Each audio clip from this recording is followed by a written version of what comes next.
I'm a glass blower, and today I'm showing you 5 of my all-time favorite marble making techniques. Each marble in this video is more than just a glass sphere.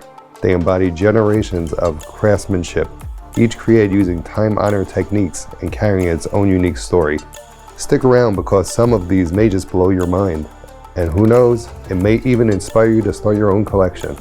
Alright, let's jump in.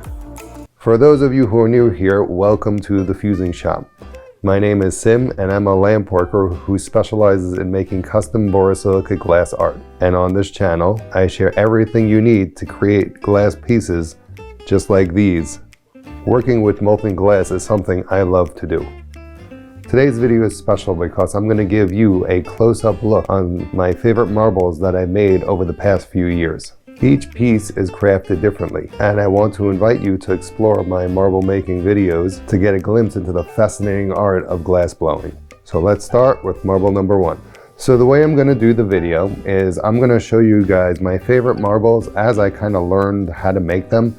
And the first marble I ever learned to make was called the junk marble. And pretty much this marble is made by taking scraps of glass, melting them down and rounding them into the marble shape. I love making these because they always turn out unique and have an organic feel to them. Junk marbles are also a great way to use up scrap glass and experiment with different colors. Just check out the blues that are in these right here. And I love this one. This reminds me of the earth. The next marble that I learned to make is a twisty style marble. And this is one of my favorite twisty marbles here, with the orange and green or blue swirl, whatever you want to call that. And this one is made by twisting 2 rods of glass together and twisting them up, as you see here. And you get this really cool spiral effect in the glass. This technique may seem simple, but mastering it takes some practice. The key is to twist the rods evenly to get those perfect spirals. Number 3, I have an implosion marble. And these marbles, this is a flower implosion. You can see a little flower blooming in the glass. And these look super awesome, are not too hard to make. But like I said, they look super amazing. And you can see me making an implosion marble right here. And we actually put the glass on the outside and then we implode it into the glass. So it's actually pretty amazing. Here's a few more implosion marbles so you guys can see what's possible with imploding the glass. Okay, number 4, inside out marbles.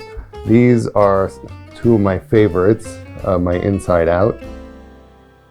And that's where we use it. This is actually made on a tube, even though it's a solid sphere. I actually made this on a tube with silver fume.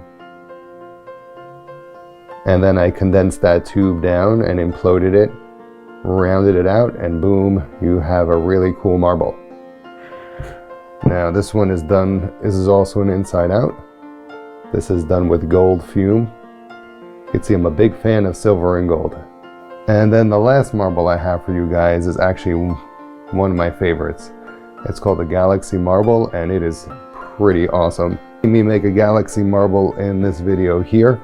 We use silver cane for this marble, and we twist it up to make a mesmerizing galaxy-like effect. I also added a synthetic opal to be our planet in our galaxy. What do you think the name of this planet should be? Leave me a comment below. So there you have it, my top 5 favorite marble making techniques. Each one has its own personality and story, and I hope you enjoyed getting a closer look at them. Now I gotta know, which one was your favorite? Drop a comment below, and if you have a marble collection of your own, tell me about it. And I'll see you guys in the next one.